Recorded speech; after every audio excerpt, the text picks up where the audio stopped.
Kumekuwa na mitazamo miwili tofauti.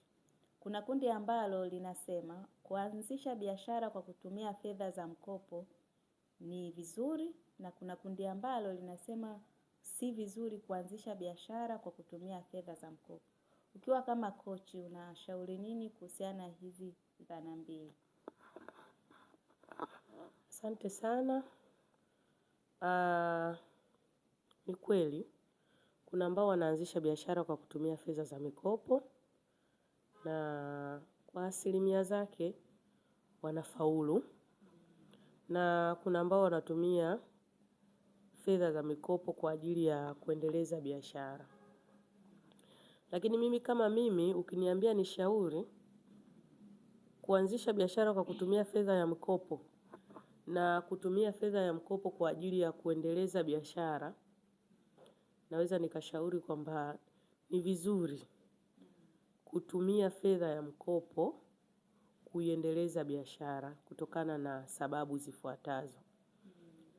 Kwanza, fedha ya mkopo ni fedha ambayo inatakiwa irejeshwe.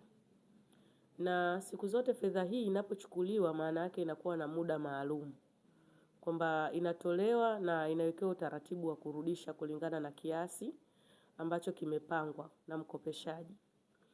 Sasa kama utatumia fedha hii kuanzisha biashara mpya, mara nyingi biashara mpya ni biashara ambayo inaenda kutafuta wateja. Maana yake hauna takwimu sahihi ya mzunguko wake.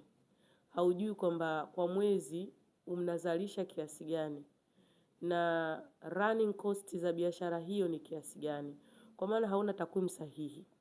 Sasa kama utatumia fedha ya mkopo kuanzisha biashara, na ukumbuke mkopo unahitaji marejesho.